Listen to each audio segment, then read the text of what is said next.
మా చిన్నతనంలో మా ఇంటి పక్కన ఒక ఆమె ఉండేది. ఆమెకు బూతు మాటలు రెడీగా ఉండేవి ఇక్కడ.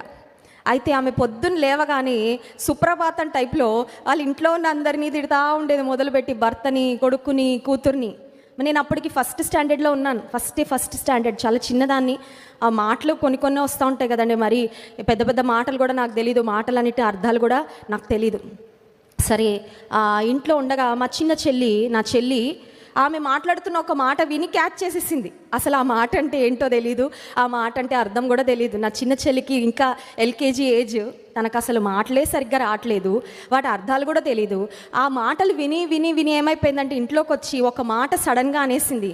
అనగానే మా నాన్నగారు అసలే చాలా స్ట్రిక్ట్, దేవుని సేవ చేస్తున్న దైవజనుడు, స్కేల్ తీసుకొచ్చి చాలా గట్టిగా మా చెల్లిని కొట్టేశారు. ఇంకొకసారి అంటావా? తనకు అసలు తెలియదు ఆ మాట అంటే ఏంటో కూడా తెలీదు, ఆ మాట చెడు మాట అని కూడా తెలీదు. కానీ ఆ మాట వినడం వలన అది తెలియకుండానే ఏదో సరదాగా మాట అనుకొని వచ్చేసింది.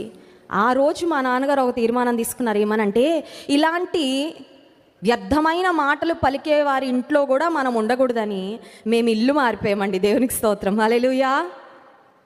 అలాంటి ప్రభావము, అలాంటి మాటలు కూడా నా బిడ్డల చెవుల్లో పడకూడదు. ఈ బిల్డింగ్ కాకపోతే ఇంకో బిల్డింగ్కి వెళ్తాము, ఈ ఇల్లు కాకపోతే ఇంకొక ఇంటికి వెళ్తాము.